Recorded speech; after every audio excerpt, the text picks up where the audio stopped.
Serious, what is something you need to vent on but you don't do it for fear of being judged? I'm 17 years old and I'm from South Africa. Our originally 21-day lockdown got extended by another 2 weeks. Let me just say that I am blind, but that doesn't really affect me in any way. I am not the most independent person. That I will admit. This is not by choice, it's how I was raised. Every single time I would try and ask someone to teach me something, they would always give a reason why they couldn't or shouldn't. If I asked someone to teach me how to make coffee, they would say no, you're going to burn yourself. That honestly doesn't bother me. Now that I am 17, everybody expects me to be independent. I understand where they're coming from. It's so hard. I get talked down to by members of my family who just do not understand. I hate it. I always get picked on. Probably because I'm the youngest and my blindness might have something to do with it. I am a gamer and I try use them to escape. I feel so alone.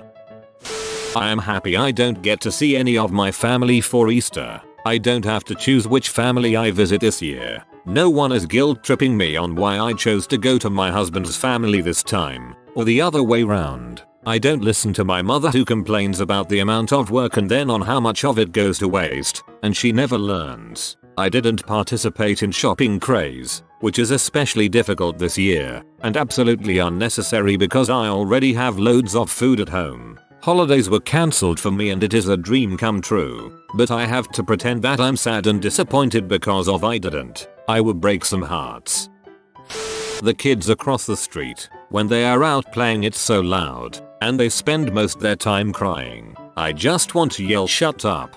Ugh, I feel you on that one. Thankfully it's not been an issue since quarantining, but before that there was this one little girl who just screamed bloody murder for no good reason. God forbid something actually happened to her and she screamed for a genuine reason because no one would bat an eyelid.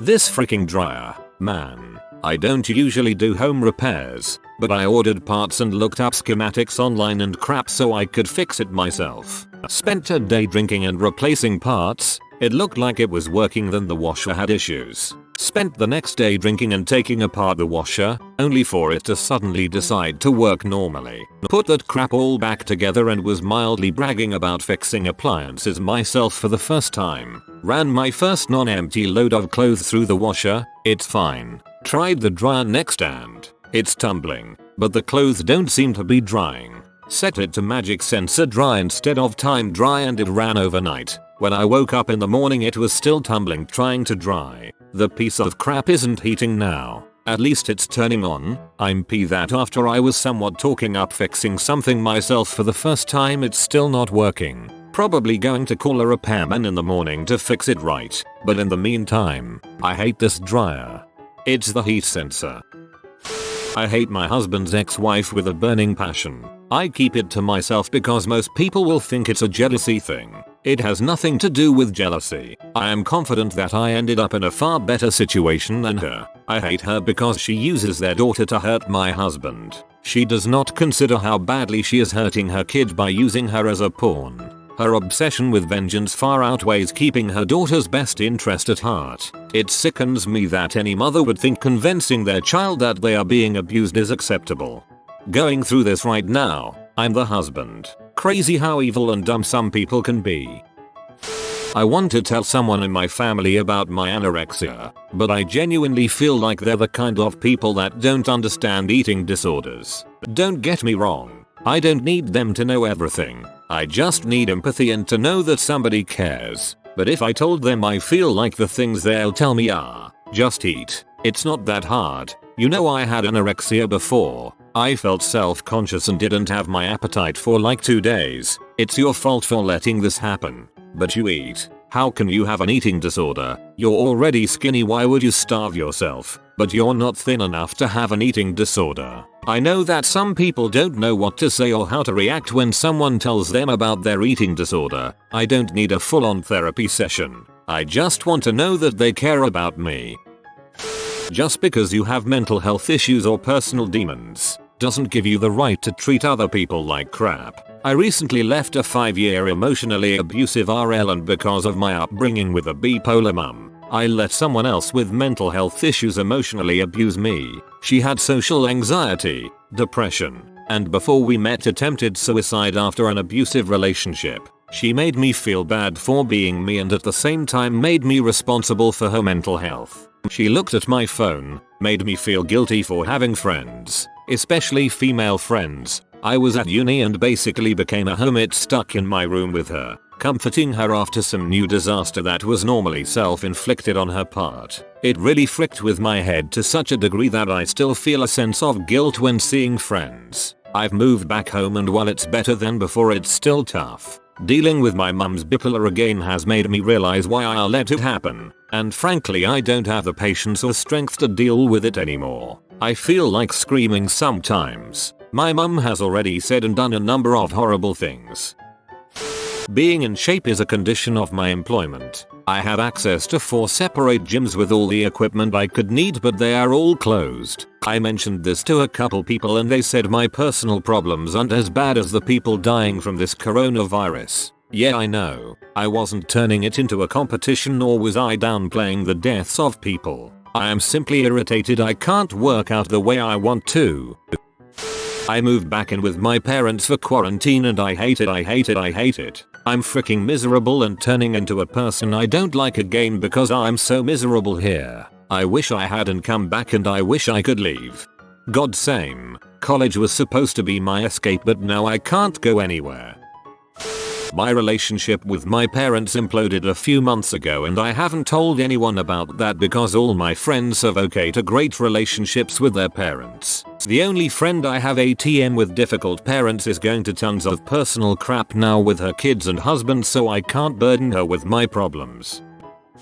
I haven't dated anyone in 5 years because of my ex. He's basically a sociopath. The things he said and did to me left lots of emotional damage. I'm afraid I'm undateable. I've resigned to myself that I'm going to be alone for the rest of my life. I'm lonely but I think I'm okay with that. I'd rather be lonely than hurt all over again. Edit. This blew up way more than I expected. Thank you for everyone's kind words and shared experiences. Those of you asking about therapy, I was in therapy up until last year. Being with him left me with complex PTSD. Feel happy when everyone else around me is sad. I was extremely sad for most of my school life, but suddenly I found myself accepting who I am, but I can't say the same for my friends. One was gay but he couldn't tell his mum because she wouldn't accept him. One was under pressure because her parents made her work so she would be one of the best, and the rest were just depressed or had serious anxiety. I feel horrible because I just want to give them my happiness so they don't feel bad and adults don't do anything about it. It is not a crime to feel happy. It's your life. Just them love.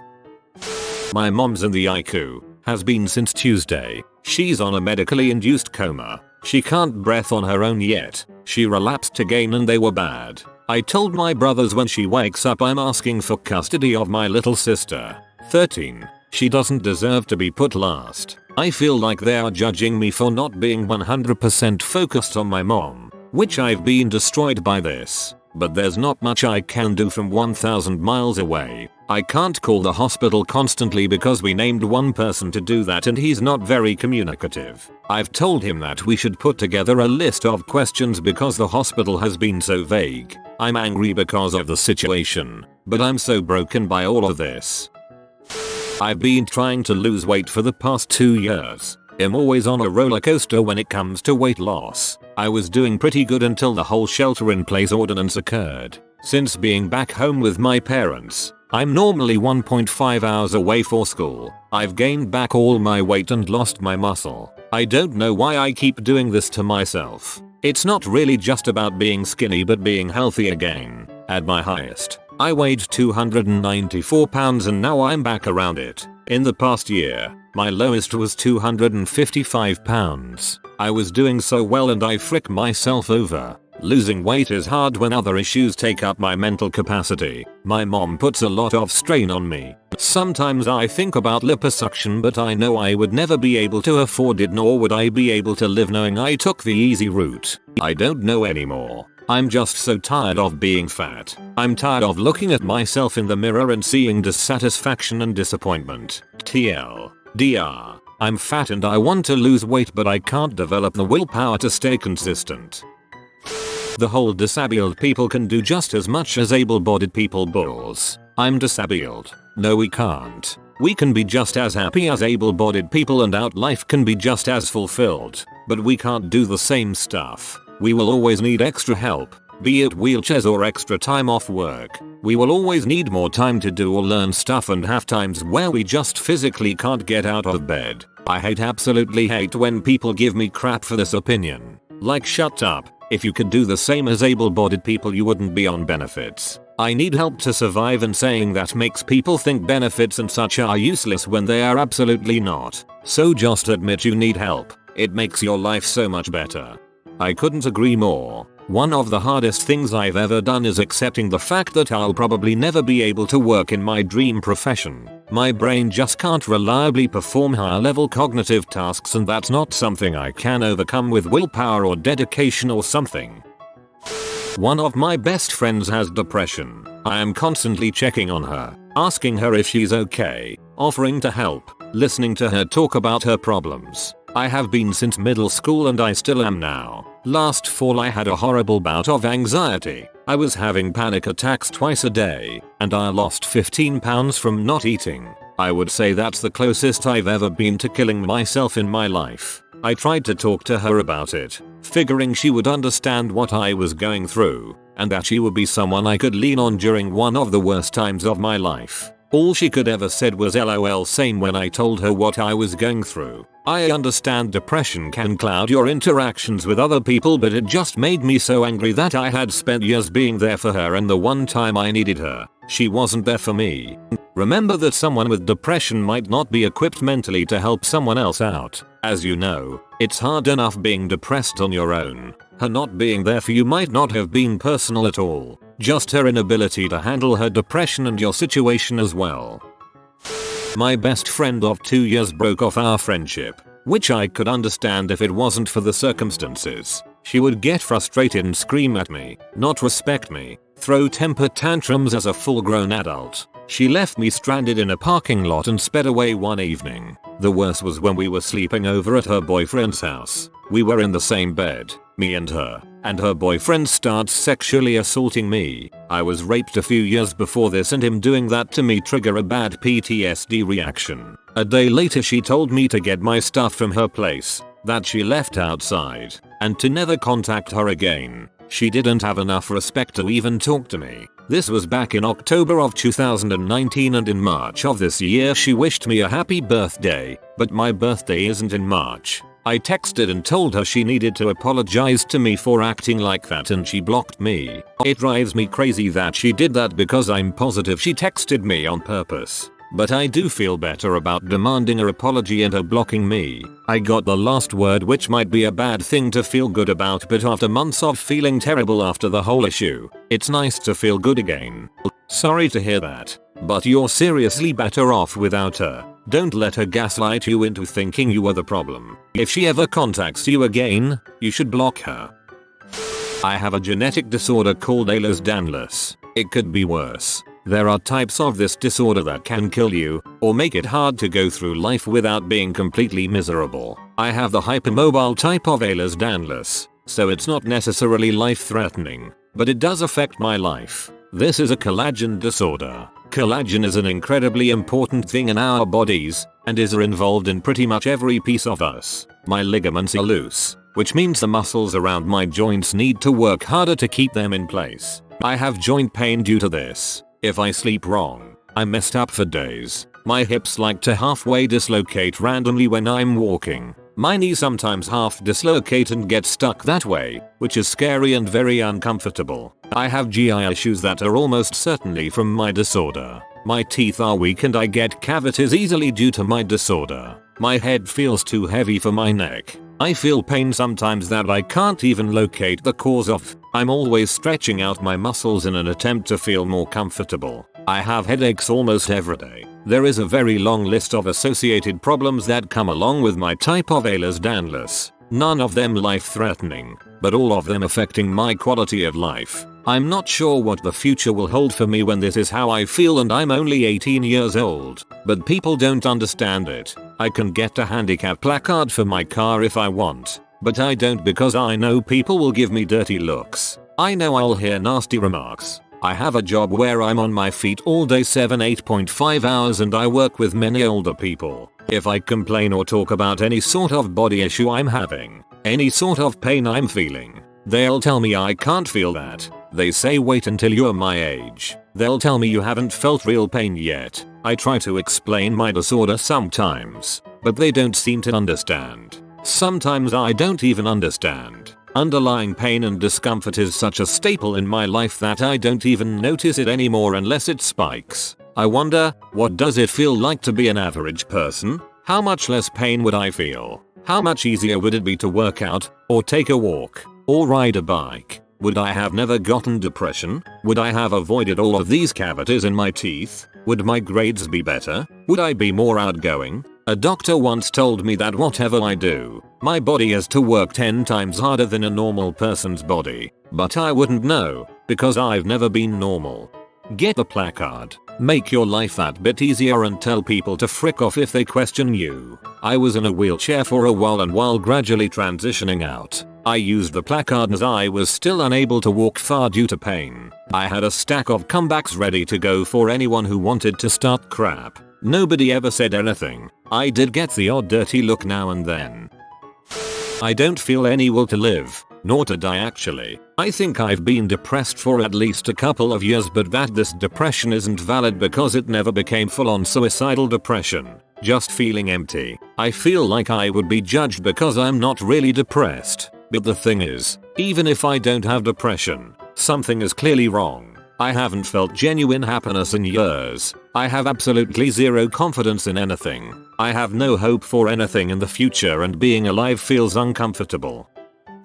I'm the one white person in my friendship group, which isn't a big deal, but it means most new people I meet through my friendship group also aren't white, which again isn't a big deal. But the only problem with that is I hear I hated you before I got to know you because I thought you were just this dead white kid. Dead here meaning boring. So often, so many of my friends' friends are just full-on buttholes before they even know me. For example, ignoring me in conversations or making snarky comments. I don't really feel like I can complain because a lot of them have the "you can't be racist towards white people" mindset. But it's so draining having to constantly prove myself to them. Sounds like you need new friends if your original friends allow the other new friends to treat you that way. I just want to feel like I connect with a single freaking person. One of my oldest and best friends has changed. He's become someone I don't really know or care for. I feel like relationships are so meaningless. There's no point in them. People just find out ways to disappoint you. Man, I relate to this so much. Wife and I chose to abort a pregnancy when it was discovered the baby would have been born with a most likely survivable genetic defect. What peed me off about the situation was the fact we couldn't tell anyone except the genetic counselor and our doctor. It peed me off that we had to hide it for fear of judgment or reprisal. I absolutely respect some parents who choose to keep the children. You all have a lot of patience. However, we would not have had financial means to provide a normal life for the child, much less patience. We already have one normal kid. We could not have lived with the idea that after we died they would have to be on their own under the supervision of the state or our firstborn son. We just didn't think it was fair to bring the child into this world. I hate that there is so much judgment regarding decisions like these. It's as if people think we're monsters, yet none of those people would have had to deal with the issue. Rant. I can't just get over my abuse and forget it just because I moved away from my abuser. You can't just expect me to act and behave like a regular human being when I have severe trauma and PTSD. Hey, I hope you're okay. You will get through this. I hope it gets easier for you. Although it never truly goes away and some days it will hit you like a brick. You learn to cope. I'm sorry for what happened to you and I'm glad you're safe now. Getting away is the first step to healing.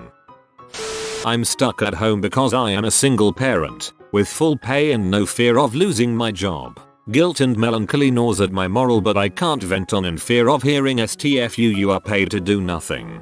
It's not your fault that you are lucky enough to be in this situation. Please enjoy it, do it for all the people who can't, and if you have problems or are in a bad mood, just go to Reddit and tell us. Don't feel guilty because you got the silver lining of this crappy situation we all are in. I feel like I'm really close to failing this semester already. We haven't gotten assessments due just yet and I still have a number of weeks before my first one needs to be handed in. But it just feels like everything is happening at once and I'm unable to handle it. All my sort of friends who I hung around with last year have stopped talking to me. Heck, they barely even acknowledge me. And I'm not the kind of person to pester people into hanging out with me. But god am I sick of sitting alone during lectures. I'm not stupid, but I have a hard time understanding assessments that aren't like essays and stuff. But I'm too afraid of being labeled a bad student by asking a lecturer to spell it out for me. I recently got diagnosed with dyscalculia and I emailed a lecturer for help because teachers need to pass a basic numeracy and literacy test to be qualified to teach and I've already failed the numeracy section once but he won't respond. I really need the guidance. And it feels even worse because it feels like he's always picking on me during lectures but he can't respond to a simple email. I don't have the motivation to do anything, even if I want to. I do want to pass, and I do want to become a teacher but this semester just feels like such a struggle. I don't know how to deal with it. It really isn't helping that my dad's in hospital right now. He's fine. It's nothing serious but it's still freaking me out, and that we're isolating so I can't even do anything. Sorry if this was a mess, I just really needed to say it. I sound like a soiled little brat when I say this but my parents don't understand the importance of good Wi-Fi to a 15-year-old stuck in their house all day with 1.2 Mbps download speed. If this is for a desktop or laptop or a video game system with an Ethernet port, ditch the Wi-Fi entirely and put a pair of powerline Ethernet adapters between your router and your PC. It won't help your ISP speed at all, but if you're living somewhere with a couple dozen different wireless networks all competing for bandwidth, it'll let you avoid that particular bottleneck. I wanted so hard to reply, or just vent in my own post, but I always feel insecure about my English. Even with a lot of people told me that my English is okay, but I don't feel that way, and it's a big problem because I can't practice my English because I have fear to write, and it's worse when it comes to talk, so I'll just vent now. I'm absolutely tired of how my family treats my mental disorders like I have Asperger's syndromes, and more important, generalized anxiety disorder, and my life has been absolutely trash, only because this disorder. I was diagnosed only 7 months ago, and now, I'm much better with antidepressives. But, my family always criticizes me, literally, and is no point of discussing with them. I was supposed to be in college this year, but, I don't. Because I couldn't study anything for the admission test, I couldn't concentrate, I couldn't do literally anything more than procrastinating because my thoughts were absolutely horrible. I just wanted to do anything, to have my mind busy and to not think about my problems. I had a serious addiction to video games and internet because of that, but I'm now only addicted to internet, and I'm a lot more productive and happy now, yeah, with antidepressants. But my family didn't understand that. I have literally a mental illness, and it's frustrating. I cried a lot for criticism of my family. Things like family events were horrible, and I always tried to avoid them, just to don't hear them saying this like he doesn't do anything. And now he doesn't want to be in the college my mother say once this he invents his illnesses to someone, literally for no other reason than hurt me, and I had to act passive and just be silent because I just don't wanted to cause a discussion in public. But yeah, I discussed with her later anyway, but it doesn't change anything. Literally, almost everyone in my family have criticized me, and they always talk bad about me. I just wish they could understand that I have a mental illness someday. They can't understand how hard it is to have an anxiety disorder, and instead of trying to understand, they just criticize me instead, and waiting that I'll be better for some reason. Yeah, uncle. Saying that my anxiety it's because I spend a lot of time in internet doesn't help. Sorry for my English, again, and if you reread all of this, thank you. At least, I have really good friends, and they understand me, or if they can't, they at least hear me. IDK, what would happen to me without them? Here's your silver lining. You wrote over 5 paragraphs. I read it all. I understood it all. You had some typos and some grammar errors, but I understood all of it, and it was brave of you to face that anxiety. So basically, you did well. Take the win. If you are new to the channel, you can subscribe. I publish new videos every day. Until then, check another video.